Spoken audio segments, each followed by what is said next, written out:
शिवसेना नेते, युवासेना प्रमुख, माजी पर्यावरण मंत्री आदित्य ठाकरे यांच्याबद्दल खासदार निशिकांत दुबे यांनी लोकसभेत चुकीच्या पद्धतीनं अपमानजनक विधान केलं. ज्या विधानात काही सत्यता नाही, तथ्यता नाही, त्यांच्यामुळे निशिकांत दुबे यांचा मनसुबा एका चांगल्या व्यक्तीला बदनाम करण्याचा ठरवणारा दिसून येतोय. म्हणूनच कोल्हापूर शहर शिवसेनेच्या वतीनं शिवसेना शहर प्रमुख मंजित माने यांच्या नेतृत्वाखाली दसरा चौक इथं निशिकांत दुबे यांच्या विरोधात घोषणाबाजी करत शिवसेनेच्या वतीने निदर्शनं केली.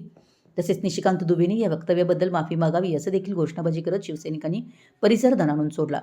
यावेळी अनोख्या कोल्हापुरी चपलाची प्रतिकृती केली होती. यावेळी उपस्थित शिवसेना उपनेते संजय पवार, जिल्हा प्रमुख रविकिरण इंगवले, सहसंपर्क प्रमुख विजय देवणे, महिला जिल्हा प्रमुख प्रतिज्ञा उत्तुरे, उपजिल्हा प्रमुख स्मिता सावंत, शहर प्रमुख विशाल देवकुळे, तसेच राजू जाधव, शुभम पाटील, दिनेश साळोखे, सुमित मेळवंकी, सागर साळोखे, रीमा देशपांडे, दीपा शिंदे, अभि दाभाडे, गोविंद वाघमरे, रुपेश रोडे, हर्षद पाटील, आदित्य उलजी, अनिता ठोंबरे, कीर्ती जाधव आदी उपस्थित होते. मराठी एस न्यूजसाठी कोल्हापूरहून स्नेहा मांगुरकर.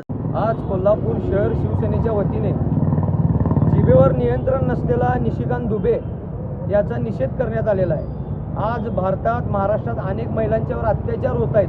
तिथं निशिकांत दुबेचं लक्ष नाही, पण महाराष्ट्रात चांगल्या पद्धतीनं काम करणारे शिवसेनेचे नेते, युवासेना प्रमुख आदित्य ठाकरे यांच्याबद्दल चुकीचं बोलायला त्याला वेळ आहे. म्हणून या वाचाळ विरोधात आज शिवसेनेच्या वतीने निषेध केलेला आहे. येणाऱ्या काळात आदित्य ठाकरे साहेबांची माफी जर निशिकांत दुबेंनी मागितली नाही तर शिवसेना असाच लढा सुरू ठेवल व निशिकांत दुबेला धडा शिकवल्याशिवाय शिवसैनिक स्वस्थ बसणार नाही.